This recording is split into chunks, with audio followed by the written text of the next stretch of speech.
ఆరోగ్యానికి ఎంతో మేలు చేసే కాకరకాయ ఫ్రై గురించి చూద్దామండి. కాకరకాయలు బాగా కడిగి ఇలా ముక్కలుగా కట్ చేసుకొని అరగంట టైం ఎండలో పెట్టుకోవాలి. అలా పెట్టడం వల్ల ఆయిల్ ఎక్కువ పట్టకుండా ఉంటుంది. తరువాత పసుపు, ఉప్పు, కారం, జీలకర్ర పొడి, 1 స్పూన్ వరిపిండి, కొంచెం శనగపిండి వేసి నిమ్మ చెక్క కూడా పిండి ఇలా బాగా కలుపుకోవాలండి. అలా కలపటం వల్ల కారం, పులుపు పట్టి చేదు లేకుండా ఉంటుంది. నాకైతే పెళ్ళైన కొత్తలో ఏ వంటలు వచ్చేవి కాదండి. అన్నీ మా ఆయనే నేర్పించారు.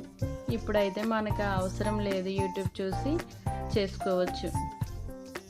ఇలా కాకరకాయ ముక్కల్ని ఫ్రై చేసుకోవాలండి. ఫ్రై చేసిన ముక్కలు గోల్డెన్ బ్రౌన్ కలర్ వచ్చేంత వరకు ఉంచి తీసుకోవాలి. ఒక పెద్ద ఉల్లిపాయ కట్ చేసి ఫ్రై చేసి మన కాకరకాయ ఫ్రైలో వేసుకోవాలండి. ఇలా వేయటం వల్ల ఎప్పుడు తినని వారు కూడా చాలా ఇష్టంగా తింటారు, టేస్ట్గా ఉంటుంది.